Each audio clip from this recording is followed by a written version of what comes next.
राजस्थान की ऊबड़-खाबड़ पहाड़ियों के बीच सरिस्का रिजर्व की सीमाओं पर एक ऐसा स्थान है जहां समय थम गया सा लगता है।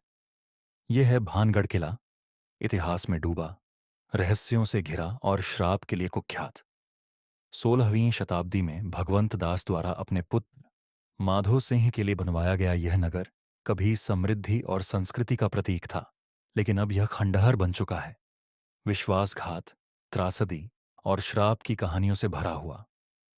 दिल्ली से 235 किलोमीटर की दूरी पर स्थित भानगढ़ किला अपने समय की वास्तुकला का अद्भुत नमूना है। इसमें भगवान हनुमान, गोपीनाथ, शिव महादेव और मंगला देवी को समर्पित हिंदू मंदिर शामिल हैं।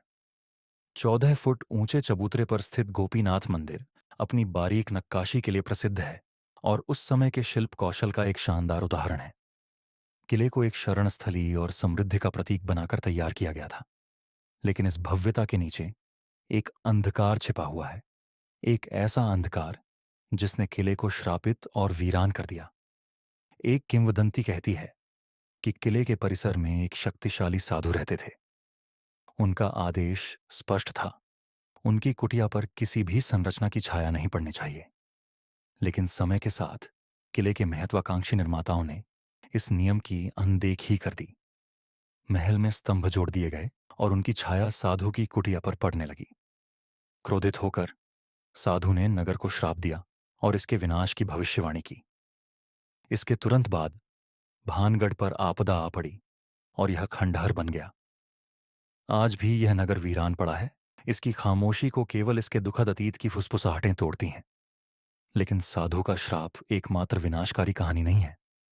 एक अन्य कथा एक जादूगर की है जो काले जादू का झाता था और उसने भानगढ़ की सुंदर राजकुमारी रत्नावती से प्रेम किया। राजकुमारी जो अपनी अनुपम सुंदरता के लिए प्रसिद्ध थीं, के कई चाहने वाले थे। लेकिन जादूगर का जुनून भानगढ़ के विनाश का कारण बन गया। जब राजकुमारी ने जादूगर के प्रस्ताव को ठुकरा दिया और उसके जादुई अमृत को नष्ट कर दिया, तो क्रोधित जादूगर ने मरते समय पूरे गांव को श्राप दे दिया। उसका श्राप इतना शक्तिशाली था कि जल्द ही एक आक्रामक हमले ने नगर को तबाह कर दिया।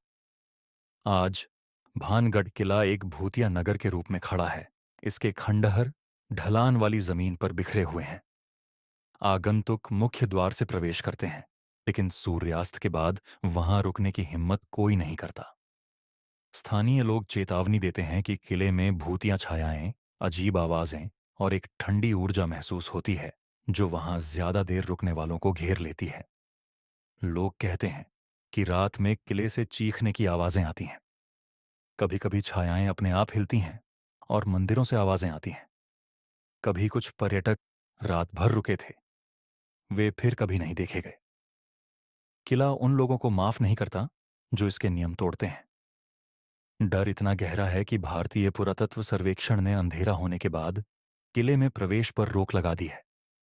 लेकिन इन दीवारों के भीतर वास्तव में क्या छिपा है और क्यों इस किले की ऊर्जा इतनी खतरनाक लगती है?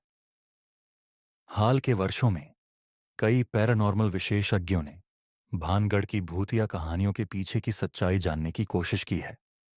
थर्मल कैमरे, ईएमएफ डिटेक्टर और ऑडियो रिकॉर्डर का उपयोग करके उन्होंने अलौकिक गतिविधियों के चौंकाने वाले सबूत जुटाए हैं।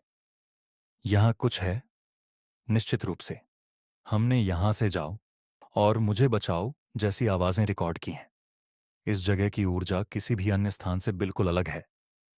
यहां तक कि अनुभवी विशेषज्ञों ने भी एक दबावपूर्ण उपस्थिति महसूस की है। एक ऐसा एहसास जैसे कोई उन्हें अंधेरे गलियारों में देख रहा हो या उनका पीछा कर रहा हो। खंडहरों से परे भानगढ़ की प्राकृतिक सुंदरता इसकी भयानक प्रतिष्ठा से पूरी तरह विपरीत है। महल परिसर के भीतर एक तालाब सूरज की रोशनी में चमकता है, लेकिन स्थानीय लोग चेतावनी देते हैं कि इसका पानी उन लोगों की आत्माओं को समेटे हुए है जो यहां मारे गए। आसपास की पहाड़ियां ऐसा प्रतीत होती हैं जैसे वे भूतकाल के रहस्यों को फुसफुसा रही हों, मानो यह जमीन भी श्रापित है। पास ही राजा हरि सिंह के पुत्रों में से एक की कब्र है। कुछ मानते हैं कि उसकी आत्मा किले की रक्षा करती है, जबकि अन्य कहते हैं कि वह भी जादूगर के श्राप से बंधा हुआ है। चाहे वह साधु का श्राप हो या जादूगर के अंतिम शब्द, एक बात स्पष्ट है, भानगढ़ किला कोई साधारण खंडहर नहीं है। इसकी दीवारों में प्रेम, विश्वासघात और बदले की कहानियां हैं जो भुलाए नहीं जा सकते।